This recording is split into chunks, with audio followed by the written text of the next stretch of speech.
contribution of our works is to show that modern humans did not appear in a sort of Adamic way, quickly, immediately displaying all the features of extant humans. It's a gradual process.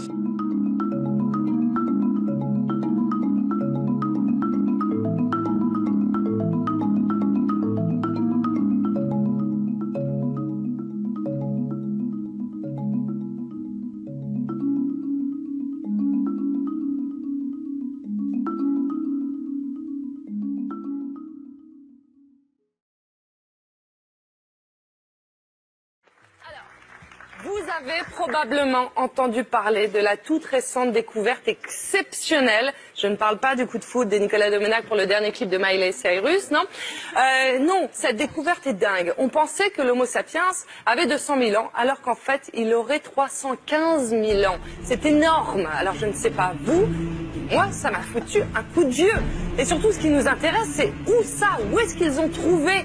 Eh bien, des chercheurs du Collège de France ont retrouvé des ossements de 3 adultes, un adolescent et un enfant au Maroc. Vous voyez d'ailleurs une animation d'un de ces crânes qui a été retrouvé. Rappelons que le Maroc nous a donné l'écrivain poète Tahar Ben Jelloul, ou encore Jean-Luc Mélenchon, ou encore notre Ariel Wiesman, évidemment. Et ils nous ont donné la chouchouka, une cuisine succulente comme le tagine d'agneau, ou encore la pastilla au poulet, et la pizza 4 fromages. Alors je sais que la pizza est italienne, mais c'est tellement bon que ça pourrait venir du Maroc. Tu vois ce que je veux dire? Bon, cela signifie que nous serions tous marocains. Je suis marocaine, vous êtes marocain, chez vous, vous êtes marocain, tout le monde est marocain. Dora l'exploratrice est marocaine, Donald Trump est marocain, Marine Le Pen est marocaine.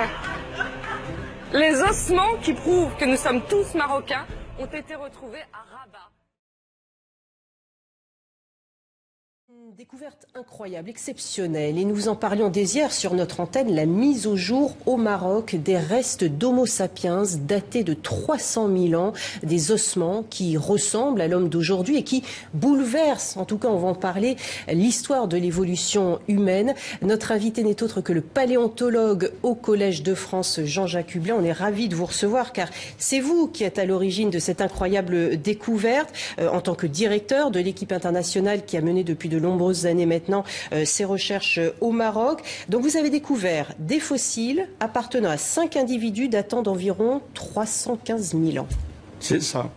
Il est important de souligner quand même que c'est un travail d'équipe et que c'est un partenariat entre le Maroc et mon institution de recherche principale qui est la société Max Planck.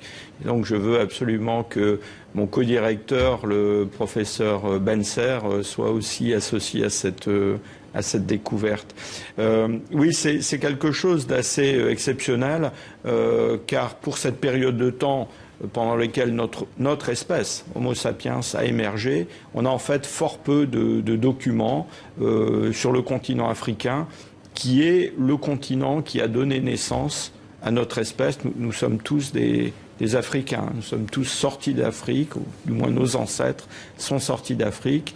Et donc avec ces fossiles, on a, si je peux dire, attrapé, empoigné la racine de cette espèce. Alors nous venons tous d'Afrique, on le sait, on le savait, venant d'Éthiopie, on a beaucoup parlé de Lucie, de Toumaï, on apprend ça à l'école primaire. Ça veut dire quoi? Ça veut dire aujourd'hui que vos trouvailles, le fruit de votre travail révolutionne toute l'histoire de l'humanité?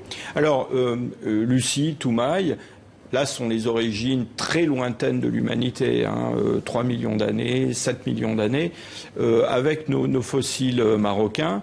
Ce que nous analysons, c'est l'histoire récente de notre espèce, c'est-à-dire l'apparition de l'Homo sapiens. Dans le passé, il y a eu de nombreuses espèces dominines, et cet Homo sapiens, il a évolué d'abord en Afrique avant de sortir d'Afrique.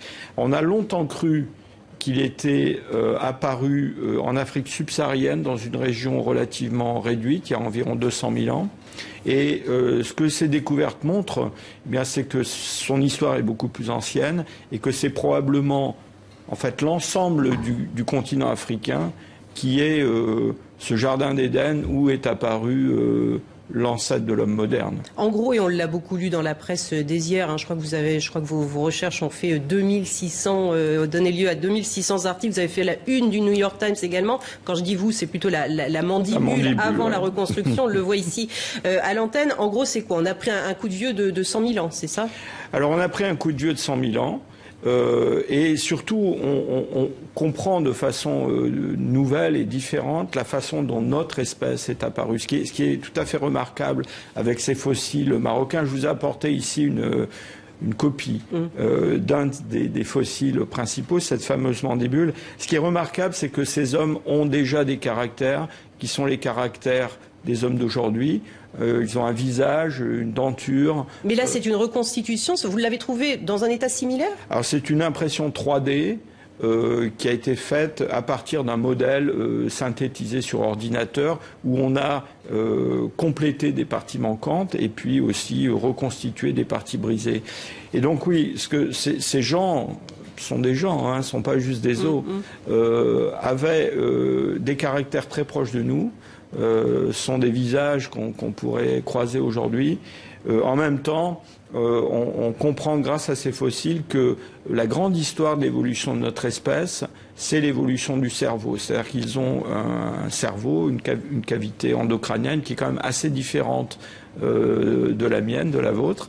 Et donc, au cours des 300 000 ans qui se sont écoulés depuis l'époque où vivaient ces hommes, eh bien, on a une accumulation de mutations qui ont modifié notre cerveau et accru son efficacité. Merci Jean-Jacques Hublin, c'est passionnant, on pourrait vous écouter des heures, malheureusement on est pris par le temps comme l'impose.